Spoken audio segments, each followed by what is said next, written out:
घने जंगलों के बीच बसा एक छोटा सा गांव था जिसका नाम शांतिवन था। ये गांव अपनी प्राकृतिक सुंदरता और शांत वातावरण के लिए प्रसिद्ध था। लेकिन गांव के पास ही स्थित कालगिया में एक साधारण लड़का युवराज रहता था। वह गरीब परिवार से था, लेकिन उसका दिल बड़ा और सपने ऊंचे थे। उसकी आंखों में हमेशा कुछ बड़ा करने की चमक होती थी। लेकिन एक समस्या थी, उसे खुद पर विश्वास नहीं था। हर बार जब उसे कोई बड़ा काम करने का मौका मिलता, वो डर कर पीछे हट जाता। एक दिन गांव के ऊपर काले बादल छा गए। गांव के बड़े बुजुर्गों ने इसे अशुभ संकेत माना। तभी गांव के मंदिर के पुजारी ने बताया कि कालगियां यहाँ हैं। अगर उस शिवलिंग पर पूजा नहीं की गई तो पूरे गांव पर प्राकृतिक आपदाओं का खतरा मंडरा सकता है। पुजारी ने कहा, लेकिन शिवलिंग तक पहुंचने का रास्ता खतरों से भरा है। वहां केवल वही जा सकता है जिसे अपने ऊपर पूरा भरोसा हो। गांव के कई नौजवानों ने कोशिश करने की बात कही, लेकिन डर के कारण कोई आगे नहीं बढ़ा। युवराज चुपचाप ये सब देख रहा था।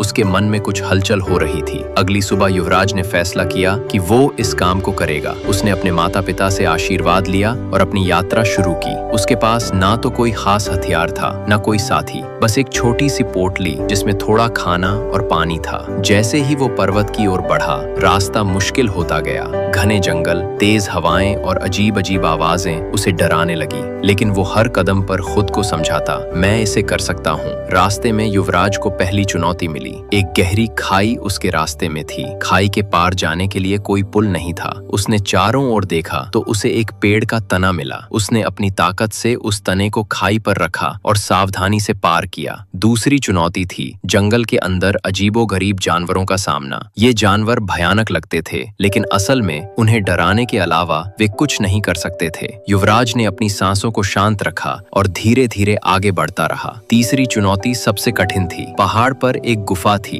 जिसमें एक बड़ा सांप बैठा था। वो गुफा ही शिवलिंग तक पहुंचने का अंतिम रास्ता था। युवराज पहले तो कांप गया, लेकिन उसने मन में सोचा, डर के बिना साहस की कोई कीमत नहीं। उसने साहस जुटाया और सांप के सामने खड़ा हो गया। सांप ने उसे देखकर कहा, तुम क्यों आए हो युवक? अगर तुमने मेरे सवालों का सही जवाब दिया तो मैं तुम्हें आगे जाने दूंगा। युवराज ने कहा, ठीक है। सांप ने पहला सवाल किया, सबसे बड़ा डर क्या है? युवराज ने जवाब दिया, सबसे बड़ा डर हमारे मन में है जो हमें कमजोर बनाता है। सांप ने दूसरा सवाल किया, ताकत कहाँ से आती है? युवराज ने कहा, ताकत हमारे आत्मविश्वास और मेहनत से आती है। आखिरी सवाल था, क्या तुम इस यात्रा में सफल हो? युवराज ने दृढ़ता से कहा, हाँ, क्योंकि मैंने अपनी शक्ति को पहचान लिया है। सांप मुस्कुराया और रास्ता दे दिया। युवराज ने गुफा पार की और शिवलिंग तक पहुंचा। उसने श्रद्धा से पूजा की और गांव की सुरक्षा के लिए प्रार्थना की। जैसे ही उसने पूजा पूरी की, चारों ओर उजाला छा गया। कालगियां लौटा तो सभी ने उसका स्वागत किया। गांव के मुखिया ने कहा,